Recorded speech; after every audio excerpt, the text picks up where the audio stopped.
Welcome to Exit Paradox, where we explore what actually happens after a successful business exit. I'm your host, Anastasia Koroleva. And I think, you learn so much more from adversity, challenges, failures than you did from success, even though you come out of success thinking you're brilliant. Venture capitalists tend to stay away from investing into married couples in fear that personal conflicts may derail the business. Yet, Kass and Mike Lazerow proved them wrong. They built not one, but two successful businesses, leading to an $800 million exit. Along the way, they mastered both business and marriage and wrote a book about it. Today, we will uncover their uniquely valuable insights. Mike, Kass, hello. Happy to see you here.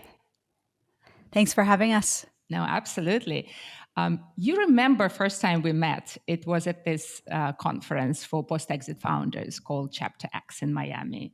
And all of us spoke there, and we were waiting for Mike Saylor to dive into Bitcoin. And then, Mike, you leaned over to me and you said, Kass and I, we do everything together. And you gave me this cheeky smile. And I was like, oh my God, my heart is lost. And this was the moment when I just... yeah.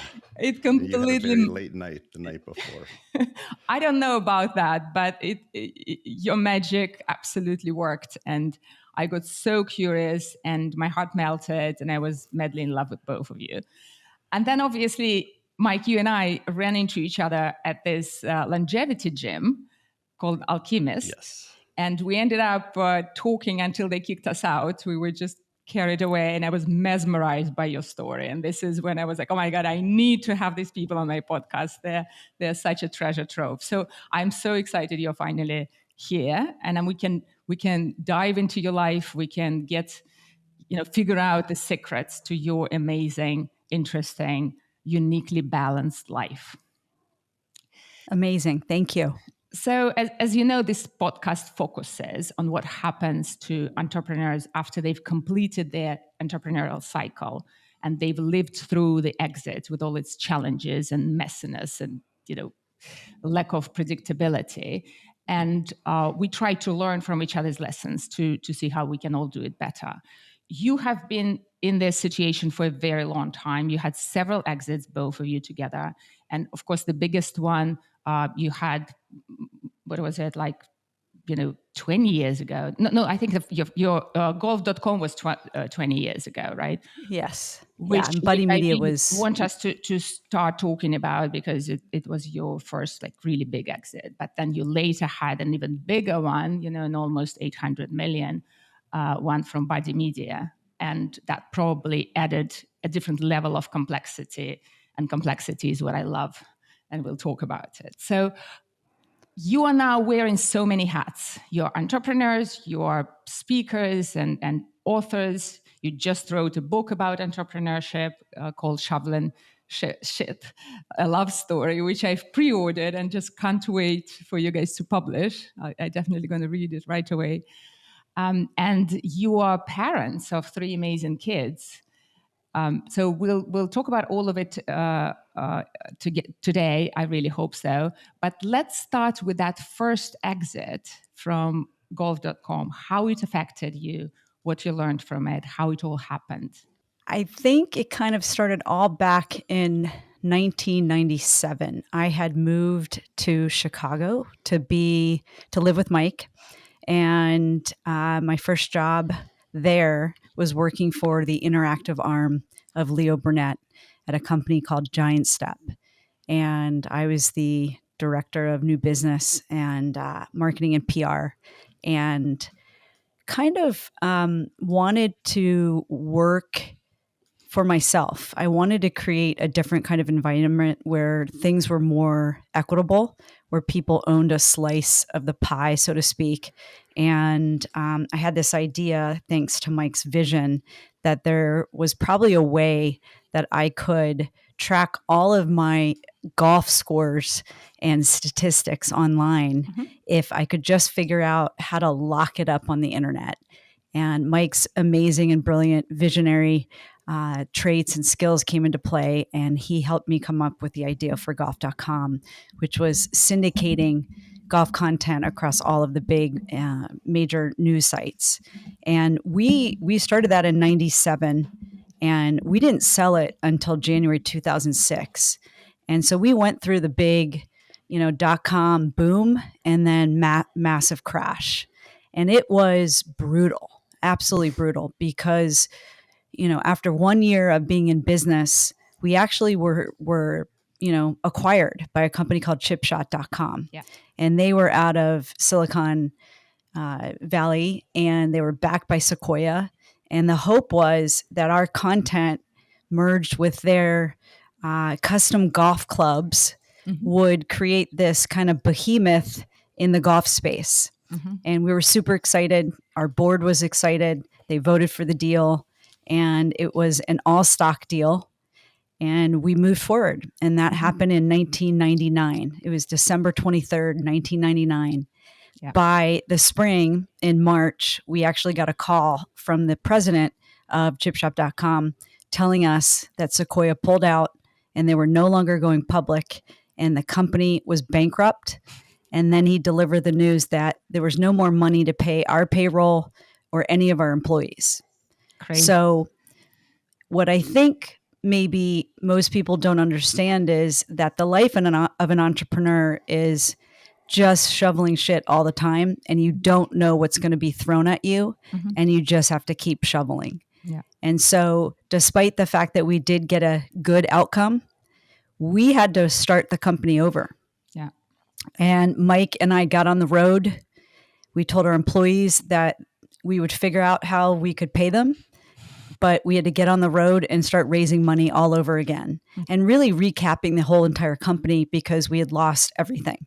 So whatever Mike and I put in, along with all of our angel investors and seed investors, that was wiped out. So that's really where it all began. I don't know, Mike, if you want to add anything. The only thing I would add is if you think of the AI frenzy right now, the internet frenzy of the late 90s was probably 10 times more intense. So the global media was focused on internet companies in 1999, which is when we sold that company. There were 300 IPOs that raised 25 billion, but there were companies like eToys that would raise, 200 million. The stock would quintuple in the first day. And so when we sold to an e-commerce company, in our mind, we were billionaires. We were going to go public. Yeah. This was going to go to the moon. And we just got shit thrown on our face. Like, they went out of business, all the funding dried up in the space. And we'd very little money. I was a journalism major. I'm 25 years old, didn't want to work for anyone else. So, and we're pot committed, meaning as a family, meaning Kass and I are recently married. We're thinking about our future. It's not like one of us has a job making money and the other is an entrepreneur.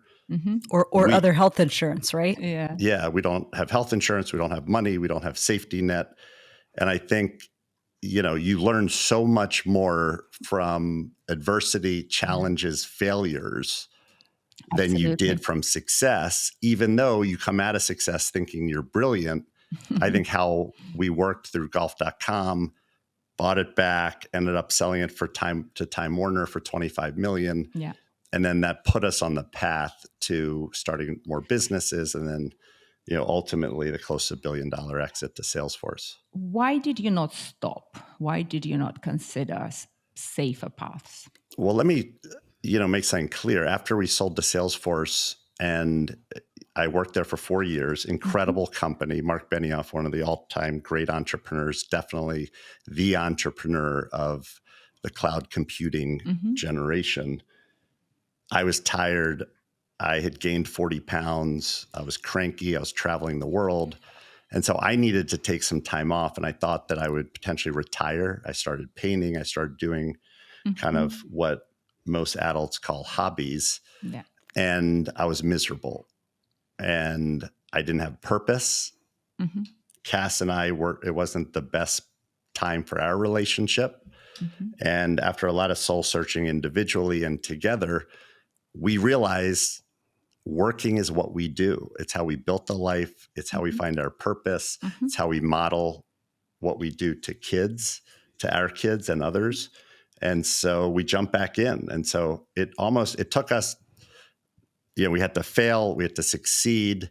We had to kind of fail personally to be able to write this book and show the imbalanced life of the entrepreneur and how there's no worse way to spend your day in terms of stress, inbound, the amount of work, and there's no better way.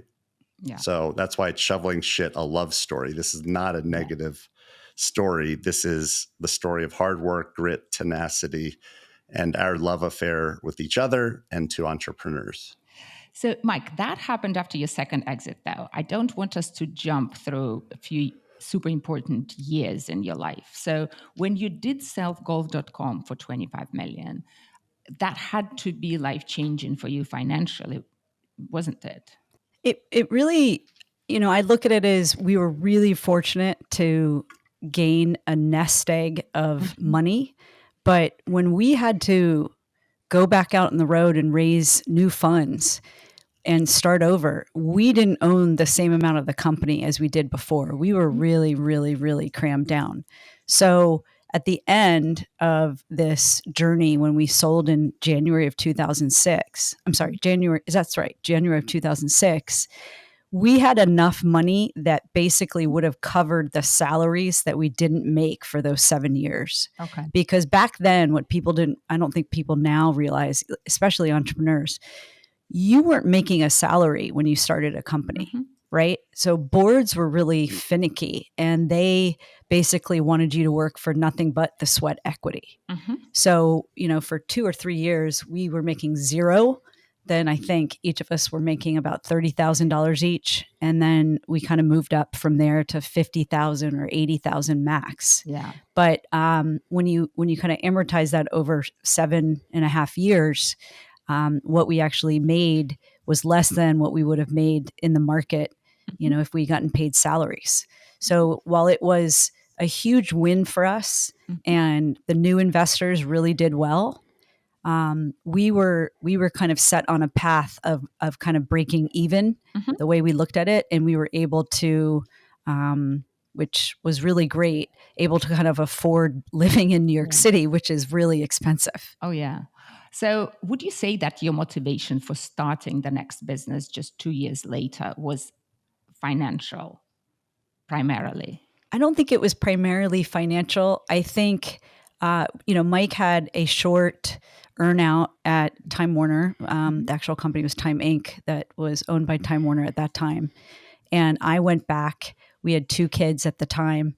I think we both... I can talk for myself. I struggled with purpose. I absolutely love, having my kids. And I was looking for something that drove me with a different purpose. I was always very motivated by helping others and teaching. And so I think by the time I was pregnant with our third child, our daughter, Vivian, it was kind of a great time for me to step back into it, even though I had just had her. Yeah. It was time for me mentally because we were really tired. I described the golf.com days as kind of limping. We were mostly alive and partly dead at all times because we were waiting for the industry to bounce back. And it wasn't really until Tiger Woods and Phil Mickelson kind of reignited the golf craze that we had our exit. Right. So you took 2 years off, basically, between... Just about. Yeah. Well, it was like, year and 3/4. Yeah. And you were ready even though you just had your third kid? I mean, I think the funny story is that the day that I gave birth, I was wheeled at a C-section, and I was wheeled into the recovery room, and Mike happened to check his phone, and he said, "Oh my God, I have an idea." And I joke around and say, I thought that was like, "Oh my gosh, I'm going to get you pizza and sushi and soft cheeses and everything that you haven't been able to eat in the last 10 months." But it was that he had an idea for the next company. So while I was definitely shocked, I did follow him right into it. There was really no hesitation. Do you agree, Mike? 100%. And I don't think the money thing's interesting because, I'd started a company in college called University Wire, which became Student Advantage and went public during the dot-com craze. I was entrepreneurial in high school and grade school. And I think our identity was we're just entrepreneurs. So it's what we do. It's not something that we choose. It's the path we're on. Yeah. And so I was constantly looking for the next idea. And I think what we've done really well is together, because I come up with a lot of ideas and very few end up as businesses. Together, we've been able to be early in several really generational waves. So if you think of the waves of like the internet and social media and crypto and AI, we're early enough to be a leader, but not too early that we get the arrows in our back. And I think, we're capitalists. We love making money, but at the end of the day, if you're doing it just for the money, that's not going to be what propels you to shovel shit every day. Yeah. And if you look at our biggest exit, it was 20 some years after we started, right? So, it's a 25-year overnight success story. This isn't kind of something you can do if you're just in it for the quick win. Yeah, no, absolutely. So Kass, I want to go back to you because you make it sound so normal and casual that you just had a third kid and then you jumped into a second business when you already knew full well how difficult it is, right? You did not have this naivety. Not only you knew, but you knew through a particularly hard experience of pulling your own company out of a bankruptcy. So I have 3 kids too, and I also continued building companies through that time. And I remember having a lot of guilt. Like I constantly felt like I was failing my kids, and then when I was with my kids, I felt I was failing my businesses and my employees. How did you deal with that? I definitely absolutely relate to what you're saying. And one of the things I think I came to understanding, or at least trying to accept, was that I really only believed that I could do one thing well at a time. And I think, as many people have heard me say, I definitely went into the Buddy Media days saying to myself, I am unfortunately sacrificing my kids' really early years in hopes that I can get back to them on a more full-time basis and a more present basis later. And so I think I always had the guilt. And I said to myself, if I'm going to do this and I'm really going to be honest and try to get back to them, which is what I wanted, then I've got to be all in. Yeah. And so, I think personally that raising children is much harder than any day job, any entrepreneur job, anything else. It's way, way, way harder. I say this all the time. You can't fire your kids. You can't put them on pips. The skills you might learn in the office don't apply back to your family life. So in a lot of ways, work was comforting to me because it was easier. Yeah, that actually I can fully relate to. It's easier, and it also engages your brain, distracting you in a good way, feeding you, nourishing you in a good way. I think I only fully appreciated it after the fact, but those years when I had to combine both were extremely painful because of that guilt. All right, so let's then talk about that other hat you're wearing, which is an investors.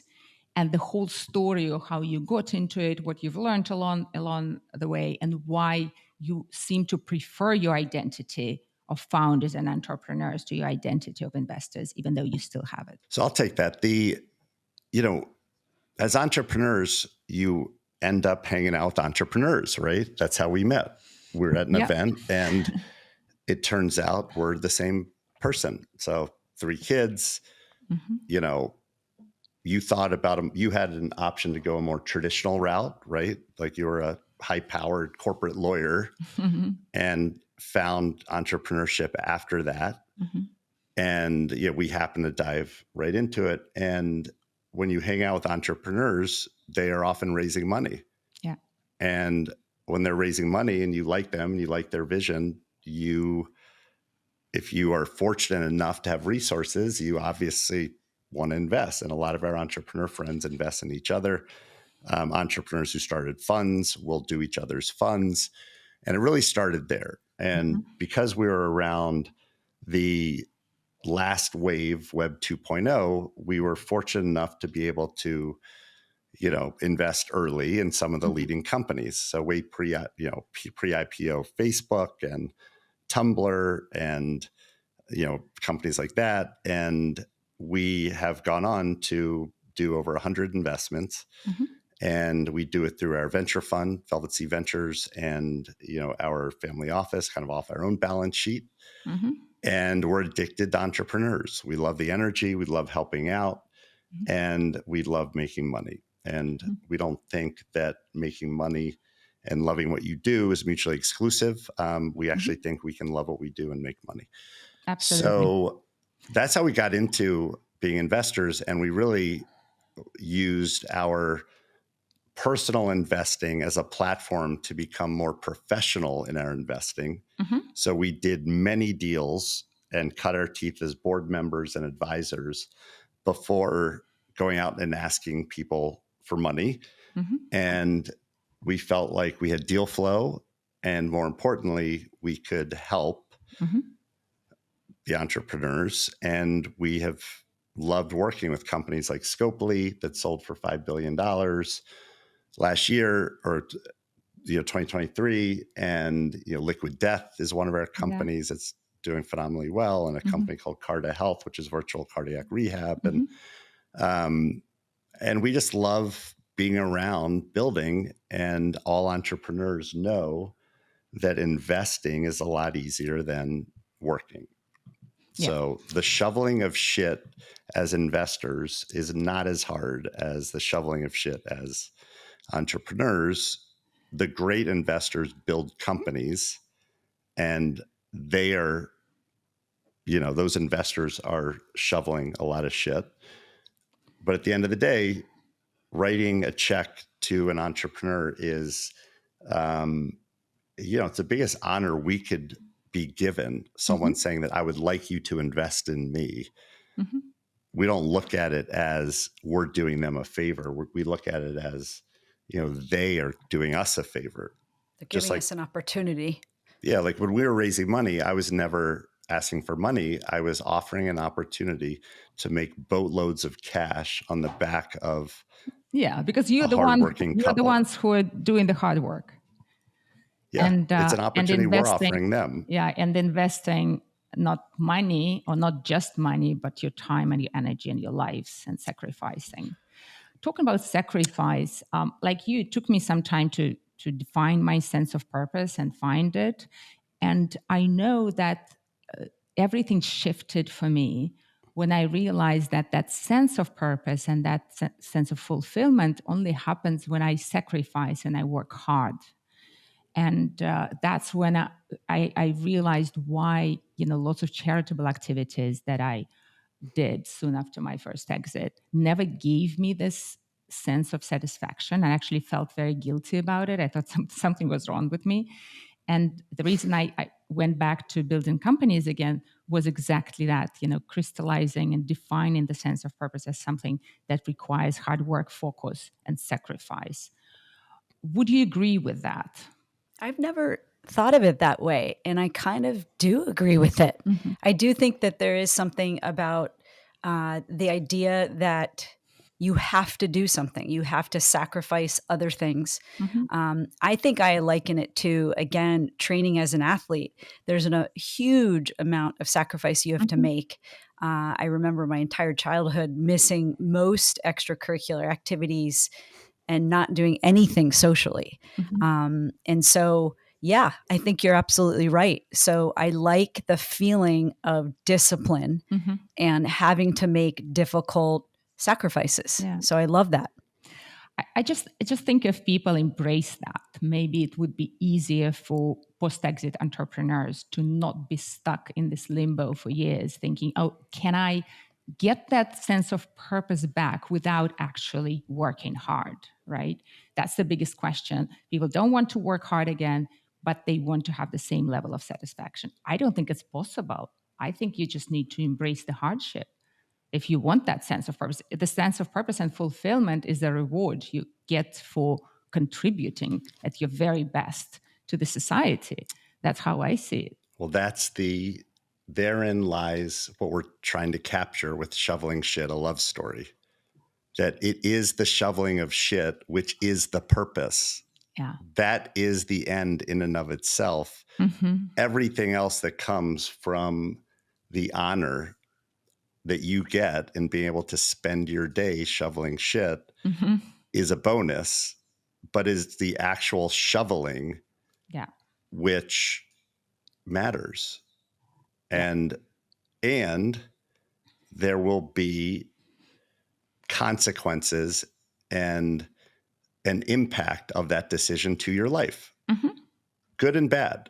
Mm-hmm. And that's what we outlined. Like, it's not all shits and giggles in the book. It's basically a lot of issues. Like as you were talking about that, I was taken back to like what should have been the culminating moment of our career, Mm-hmm. which is we had announced the deal to sell to Salesforce. Yeah.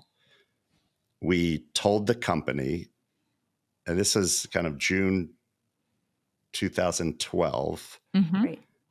I walk onto a stage to just thundering ovation in a Soho hotel, and our employees are just going crazy. Kass is in the front row. Mm-hmm. My brother, John, who I'm very close with, is there. He was living in New York at the time. And what I remember is not just that, but Kass and I get into a car to go home to meet our kids for dinner. We didn't discuss like the money we would make or the opportunities, or, we didn't gloat. We, I think spoke about how lucky we were to build and sell the company and how much we need to do to rebuild our life. Mm-hmm. We had, one of our kids needed some attention. Frankly, we weren't doing well. I was traveling the world. We had offices in Singapore and London. And like when we're not connected and communicating, it's hard. Mm-hmm. It's harder for us to work. And the toll that 5 years getting to 50 million in annual recurring revenue with 8 offices and all this stuff, the toll it took on our life, we were just starting to realize. Mm-hmm. And I think it took a few years for us to really get our groove back. So what exactly did you do? What helped and what was a waste of time? Well, first of all, I, being the operator, and kind of seeing 2 of our kids struggling in very different ways, I tried to learn to be present. I think that's when I started doing breath work and started trying to breathe, because I think I realized that when I am very high focus and multitasking and kind of being in operations mode, I don't breathe as well as I should.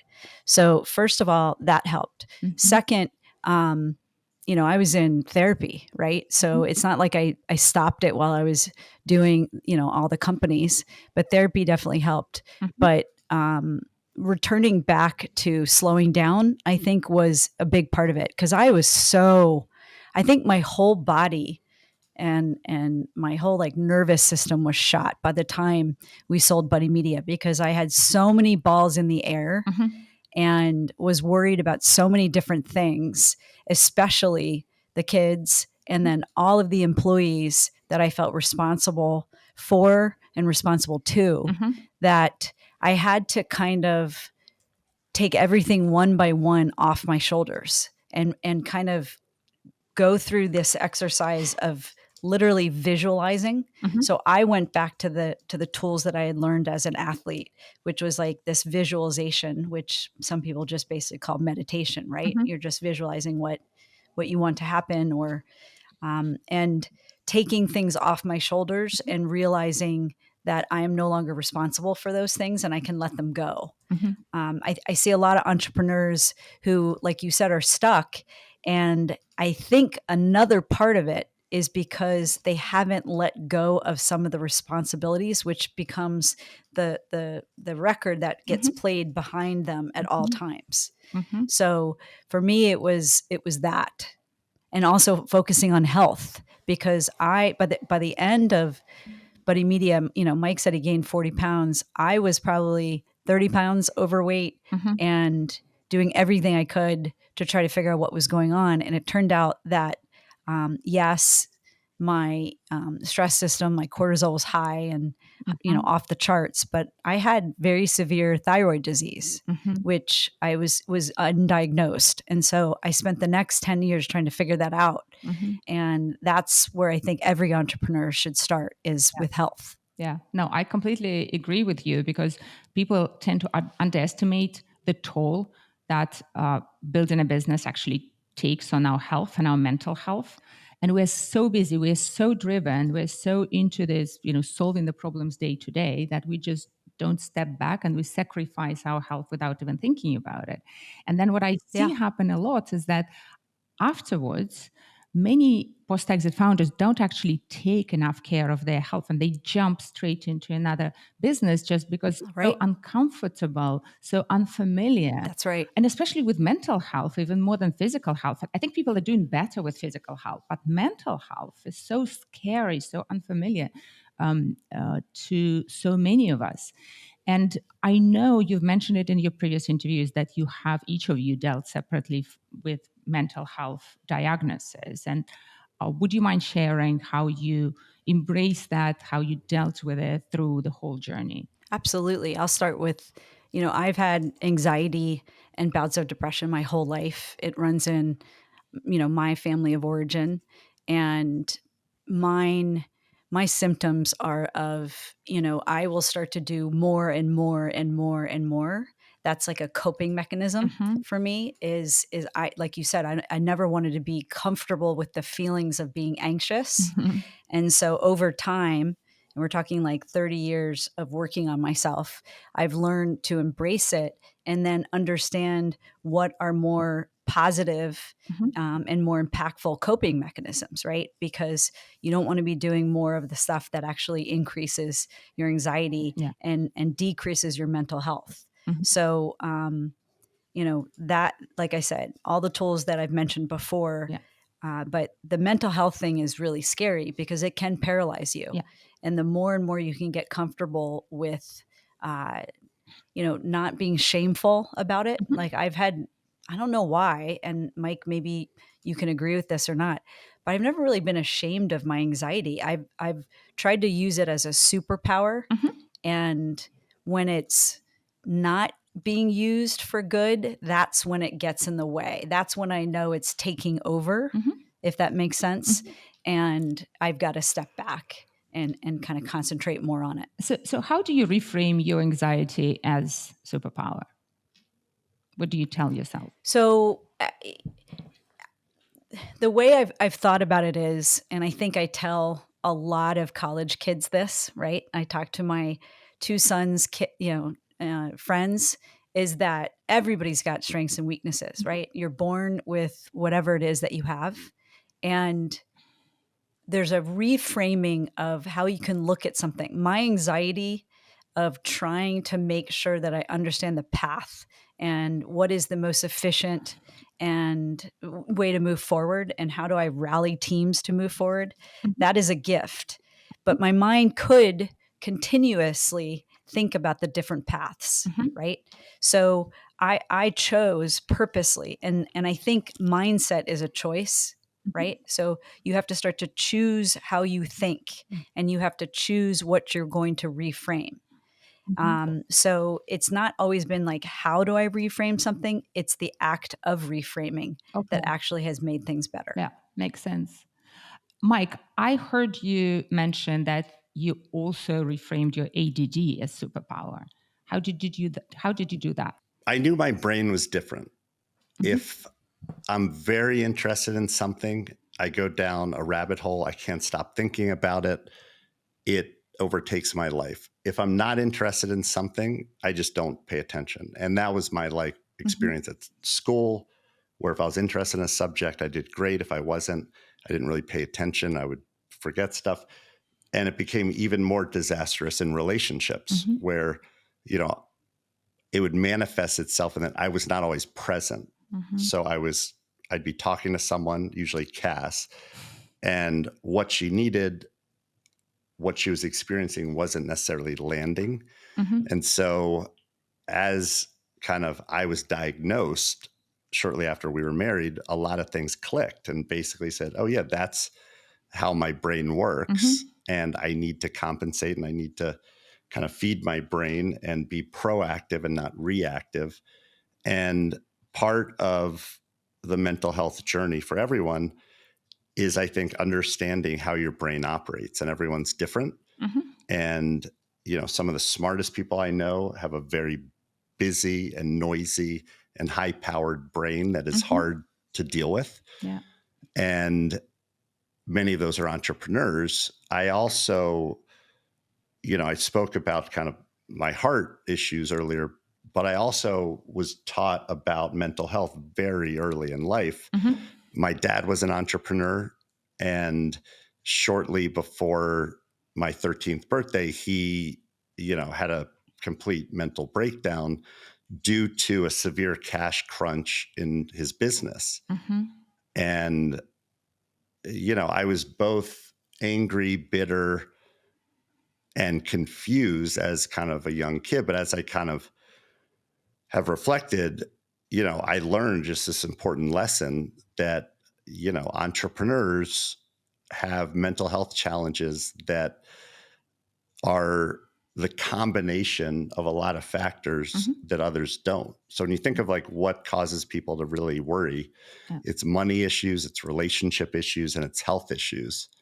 Yeah. And many entrepreneurs who are facing kind of running out of money, underwater in debt, they start to not only feel the financial pressures, but it seeps into relationships and ultimately their own health, which is what happened to my dad.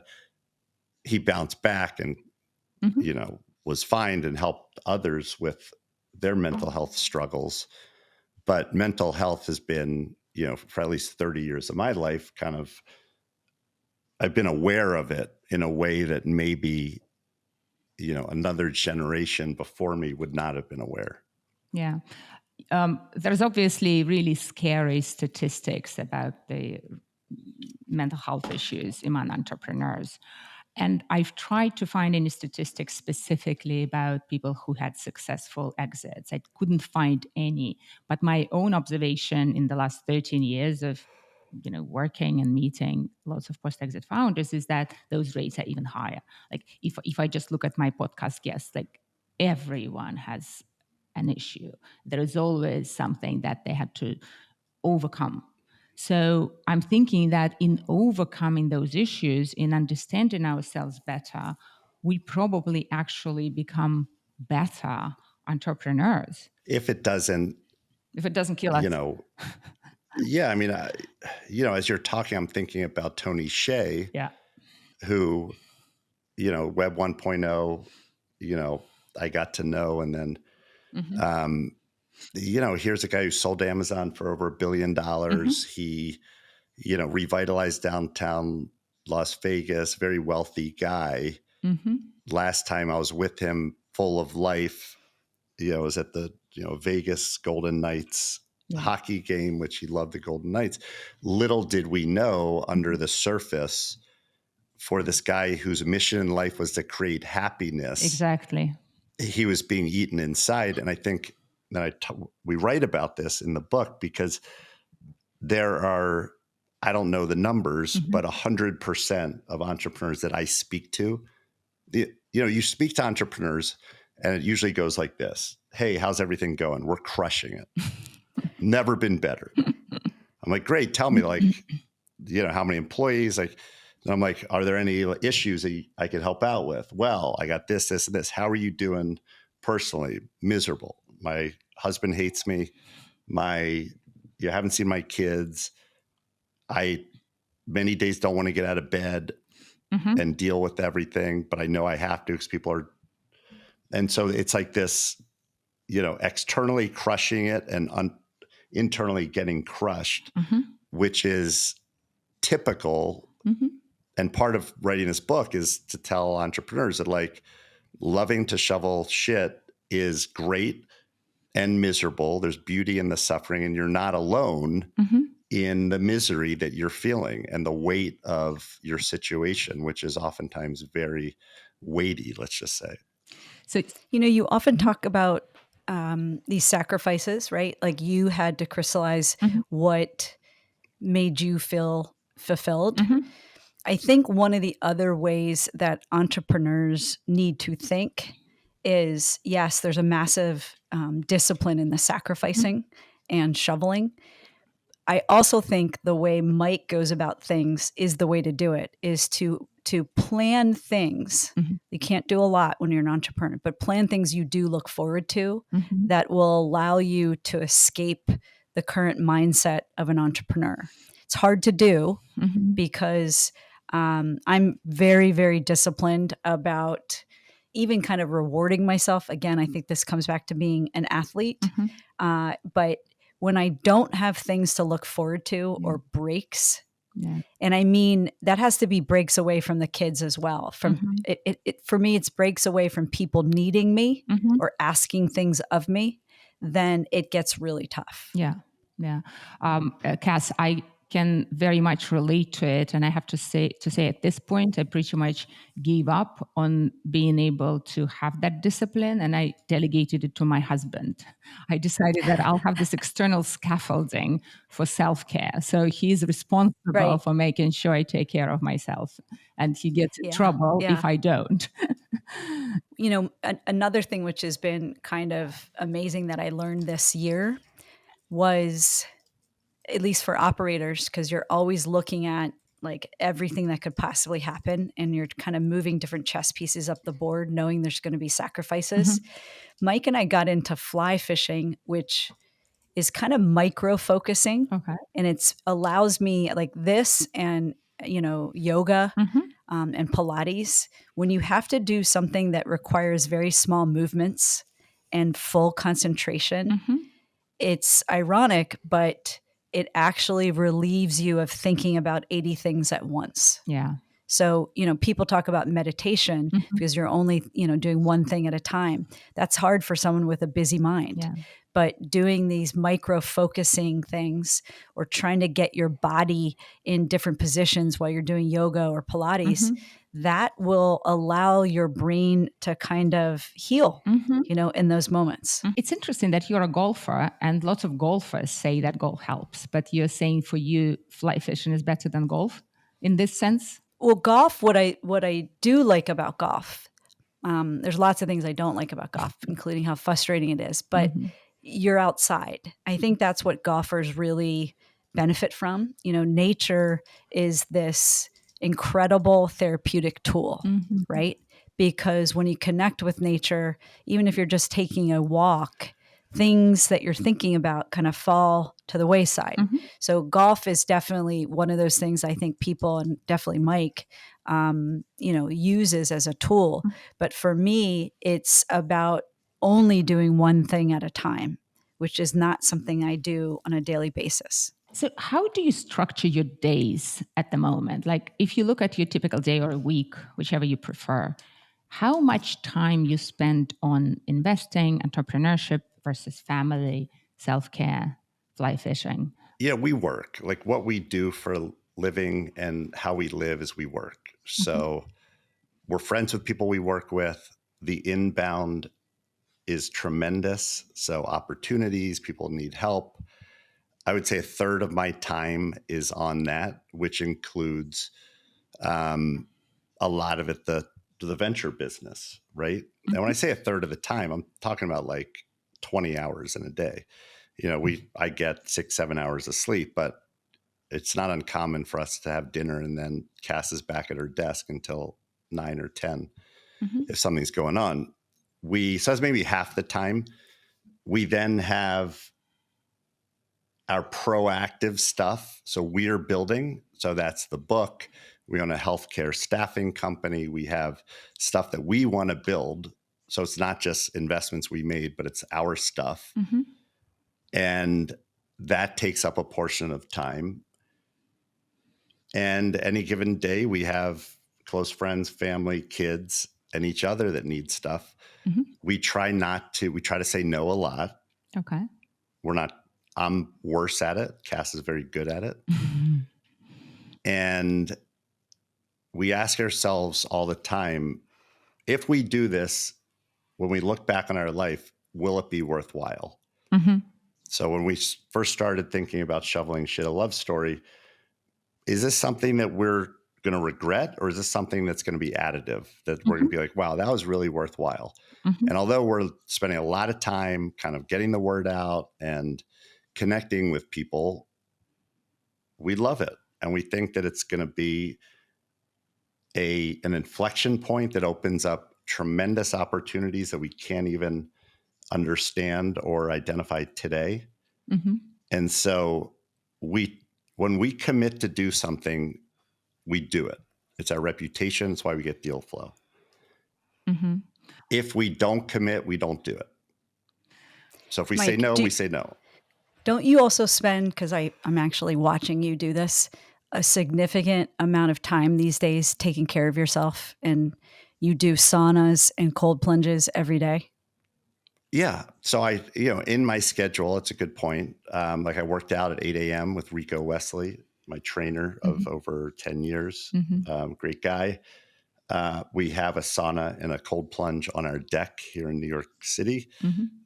Saunas the data around sauna is, I think, infrared, conclusive. Right? Infrared. Really either one, just heat. It's great for cardiovascular. It's great for mental health. It's great for inflammation. And so I've been trying to do it almost every day. And then I have hobbies. Like I like doing stuff that are creative. I like creating. Mike makes bracelets, and to kind of. Do we have to go into this? I like the bracelets that you make. Here's one of the bracelets I made. Nice. There are 2 of them actually. So I like making stuff. It relaxes my brain. And drawing. You often draw, so yeah. Well, it's about relaxing the brain. Can we talk about that? Let's slow roll this, Kass. Let's not kind of share everything. Mike, but I actually do want to talk about your painting career, because I know you tried to focus on it full time after your exit while you were exploring what else to do in life. So could you share that adventure with us? Yeah. So, after I left Salesforce, I really wanted to get back to creating, and I thought that painting was my future. And I really thought that maybe I could be a painter. When you love something, but you're not that great at it, it's called a hobby. And so it's something that, helped me realize that what I do for a living is create businesses. What I do for fun is create art, go and listen to music, fly fish with Kass, play golf, like a few other things. Like entrepreneurs don't have a ton of hobbies. I think I have more than most, and I always have. But I think it's important. Like, I forget who told us this, but imagine you have a plate and only a certain number of things fit on that plate. Be proactive in putting what you want on your plate, and everything that's not on your plate, just don't do it. Yeah. So either do it because it's important to you and it's on your plate, or say no to it because it's not important, and be proactive versus reactive. Yeah. That's something that comes harder for me. but it's been really important. And so when I say to Kass, listen, you're not going to love this. Mhm. In January, I'm disappearing for 5 days to go to Mexico with two of my best friends, one from high school, one from college, to see a bunch of 60-year-old dudes play music on the beach, Fish, the band Mhm. that I've had a relationship with before I had a relationship with Kass. Mhm. So, and we've been married for 25 years. Mhm. That's on my plate, but I'm very careful not to do that every weekend, right? Yeah. Mike, how do you figure out what it is you want to do? Because especially for people who go through this transition from their business into the rest of their lives, it's often very hard to figure it out. And I would love Kass to also talk about it. How did you guys figure out what it is you actually wanted? So I'll start, but Kass is really, a better answer. I want to do everything, and Kass is my filter. Okay. Literally, we had a meeting yesterday, and I'm coming out of it like, let's do it. Like, I'm not going to say what it is, but it's like any other person would be like, this is an incredible opportunity.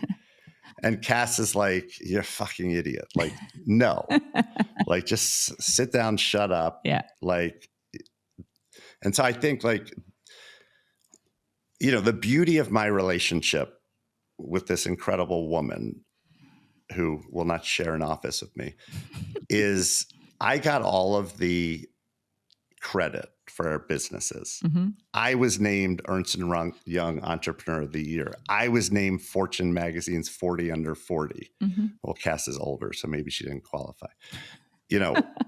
I got all of the credit, but we were equal partners. Neither of us would have been able to build any of the businesses alone. And so part of writing the book was exposing Kass's behind the scenes work that has created the life we have today. And I think any entrepreneur who's thinking about a co-founder needs to really dial into how do you choose someone who complements your weaknesses and your strengths negate their weaknesses. So together you're stronger and you can build a foundation of trust, empathy, compassion, respect, which only happens over time. Yeah. Like you may be friends with someone, but until you start a company with them and literally get work married to them, you really don't build an enduring relationship. And, some relationships are built on interests, hobbies, religions, way of lives. Our 30-year love affair is based on just the hard work of building companies and families and, homes and memories and, and a life. You did mention that after the sale of golf.com, you went through a rough patch together. What helped you get out of that? Because again, this is very common after exits, right? There are so many divorces or difficult years for couples. How did you guys handle it? And are there lessons you could share with others who are going through this? I think it's cliche, but it really is communication. Mike and I have always talked about like the kitchen table. That's where we bring everything and just sit down and dump and, dump it all, and it wasn't easy, right? So there's a lot of miscommunication when you get to that point, but it is about unpacking everything, listening, and then rebuilding. And I think often, you forget the simple part of what makes relationships grow, and that's communication, right?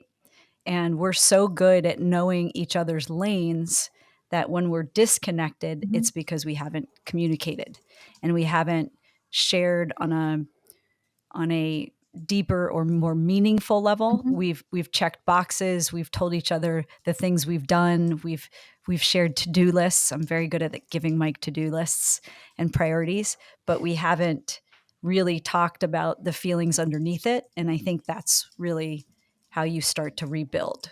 And you have to do that because, I remember both times after selling the company, Mike being really grumpy, right? And it wasn't because he had to go work at Time Inc. or go work at Salesforce. You actually, I think, enjoyed your time at Salesforce and learning there because it was there were different things you were learning.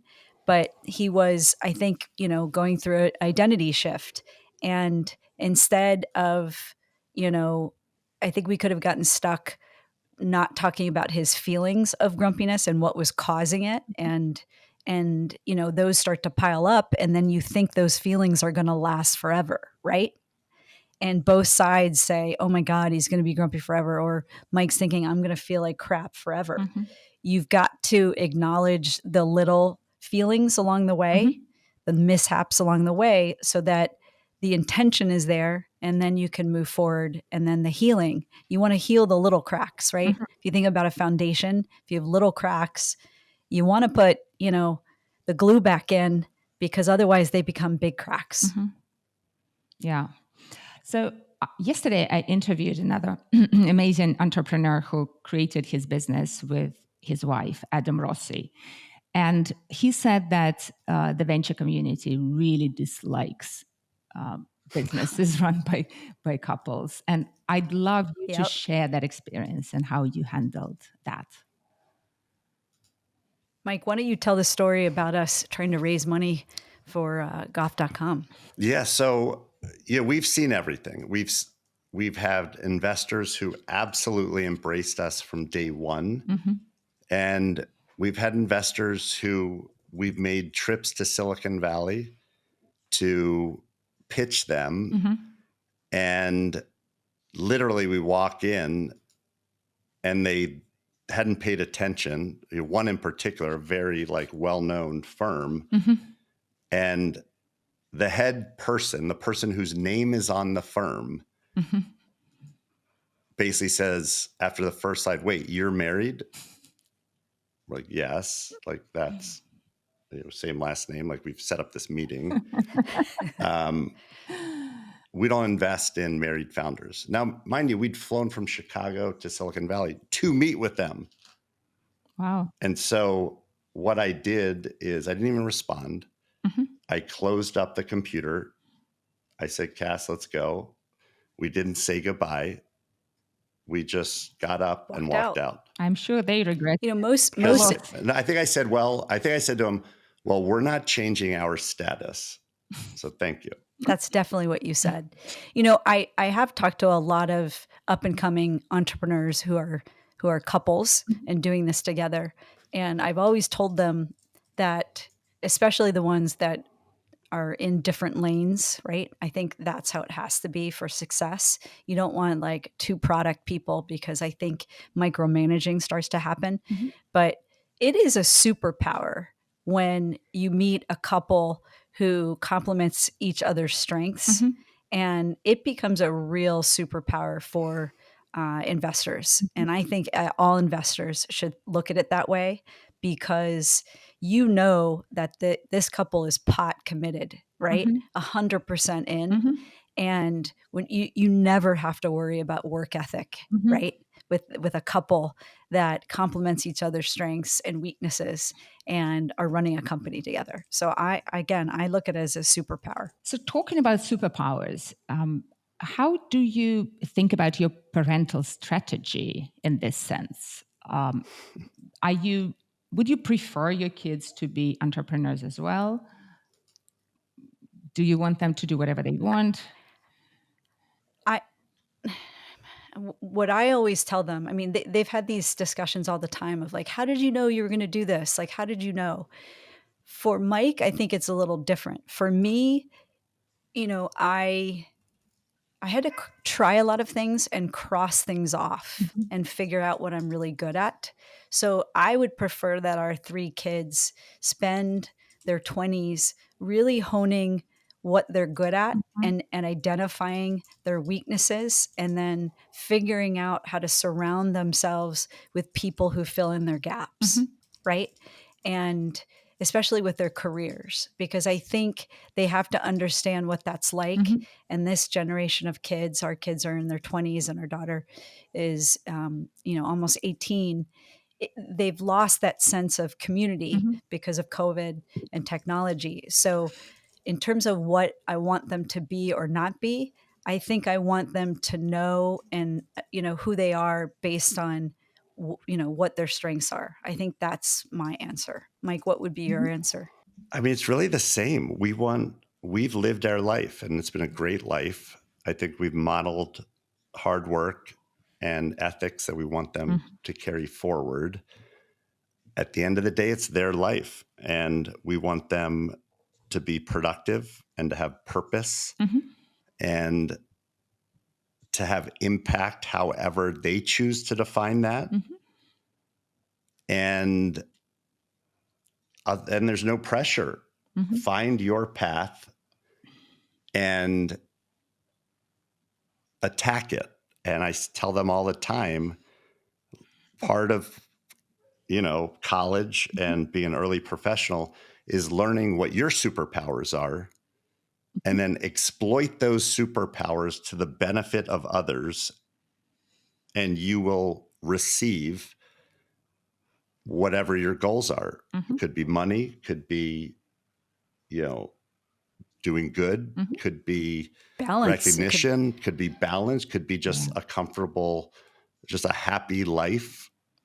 And so it's kind of, the key is like understanding yourself, what makes you tick, what you're good at. And then from there, you can figure out how you can be in service to others, which is really what a company is. Yeah. You are providing a service or a product, of course, that will benefit others. And if you don't, you die. It's probably not going to be a great company. And if you want to be a change maker, if you want to be a therapist, if you want to be an accountant, if you want to cut hair, all of that is identifying stuff you're good at and literally exploiting it to help others. And I would add to that, I often tell our kids as well as all their friends, you don't have to know what you want to be now. Mike and I are still reinventing ourselves, right? And we plan to continue to do so. And while that may seem scary, again, if you focus back and you go in as opposed to worrying about going outward, and you understand who you are and you know your strengths, it's fine to not know what you want to be when you grow up. It's fine to try on 10 different kind of experiences in a career until you settle on what that is. And do I want them to be entrepreneurs? I only want them to be entrepreneurs if they want to love to shovel, right? If that's what gives them purpose. So how do you approach the whole crazy challenge of raising kids with wealth? It's definitely not easy, and it's amplified in New York City. I can tell you that. Yeah. I think we've done as best as we can do, and we could have done, but it's about, unlike most of, I think, our kids' friends who have often, they tell us that they have unlimited budgets and credit cards and things like that. Our kids don't. So they, have to live within their means. Obviously, when they're with us, they have, nicer experiences, nicer hotel rooms. But we've always tried to tell them that this is life is much better when you learn how to earn the things that you have. Are you open with them about what the family has financially? For the most part, I think, they've read enough, they're old enough to know. But they also, I think, are, have a front row seat to how we decide to spend that money, right? I'm a hermit. Like I'm a homebody, right? Like I enjoy being home and creating spaces that are cozy and warm and traditions and things like that. So they see how we spend our money on experiences and family, right? We're not extravagant people. So I found that there are two schools of thought on this. Some people are saying, including lots of professionals in the space, are saying it's extremely important to start training children on how to manage wealth and prepare them psychologically to having to deal with wealth in the future. While there is another school of thought where many entrepreneurs belong to, which is absolutely not. Kids need to be hungry, they need to experience this hunger, and they need to go and earn their own money, even if we know that we are leaving enough for them. So which school you feel you belong to, if either? The latter. We want our kids to earn it themselves, even if there's a small parachute at the end that we will help them with. I think that people in general who earn their keep and understand, again, it's about the struggles, right? And the failures, living with uncertainty, learning kind of financial literacy, right? I think those are really important skill sets that provide a lot of confidence as you grow and go through changes, especially in life with careers. If you lose jobs, have to find new jobs, when big stressors happen, it's important to know that you can count on yourself and you have those skills. So we strongly believe in that. So a common argument against this school, which, by the way, I also belong to, the common argument is that we may be kind of setting up our kids for failure, because if they at some point suddenly have to manage money and they don't know how to do it, and we supported their entrepreneurial mindset, they may have the problem, which, as I'm sure you know, is very common for post-exit founders, when it's so hard to switch from entrepreneurial thinking into investors thinking. And so many people lose money because entrepreneurial mindset is so different from investors' mindset. What would you say about that? Because you did go through this transition yourself successfully. I like a lot of stuff. Kass asked the important questions. And part of in being a good investor is trusting your gut both ways. So I can look at any deal and give 100 reasons why it won't work. The question to ask isn't why will it not work? What happens if it does work? So, okay, Uber, it's not going to work because they don't have licenses. They're not going to be able to hire drivers. They're going to be categorized as employees. There's no way that you can employ thousands and thousands of people as drivers and manage them. Well, if they pull it off, they can be one of the largest transportation companies the world has ever seen, right? But I think she was asking more about the kids, right? But basically, when I look at the kids, the kids, and I wanted to transition into talking about entrepreneurial versus investors' mindset, because I think this argument that people who belong to the other school of thought about kids often make is it's very hard for kids to then suddenly be in a position to have to manage their own personal wealth if we don't prepare and train them to do that, as opposed to being entrepreneurs. So everything Kass said about how we approach money and kids, we're on the same page, right? I mean, how could we not be? It's one of the most important things. And we have prepared them, and we've prepared them because we have the head of our estate, who's my brother, who's a money manager, who set up the trust, who knows everything about it, who, if, God forbid, anything happens, will be there to steward them and teach them. And we have backup plans for that, right? At the end of the day, it's very hard to teach people concepts, especially your kids who naturally tune you out, right? At least our kids do. So you can talk, but the only way they're going to learn is through modeling of behavior. Absolutely. How can you model behavior? Absolutely. And I think we've modeled ethics, we've modeled hard work, and we've modeled practicality in a way that we hope they have a foundation that they'll take forward regardless of our involvement with their life. I do agree. And I think they're well prepared while also knowing that their life is going to be about earning it. I really want to quickly talk about your book again and what it is like. Why are you writing it? What is it given to you personally? At this point in our career, and because we often, on a weekly basis, talk to entrepreneurs who have questions, need our support, we're often asked like, oh, can you talk to this person? Or, I'd really love if you could help out this person. This next 50 years of our life, we really wanted to give back to the entrepreneurial community. And so for us, this book is a chance to provide the 50 plus cheat codes that we've learned over the last 30 years together in hopes that we can be supportive as well as so that entrepreneurs don't feel alone in these struggles. So that was the purpose of this book, and to share like the real gritty part of being an entrepreneur, the shoveling part, and why those who actually learn to love to shovel are the unstoppable ones out there. Yeah. So that's why we wrote this book. I love that. Those who learn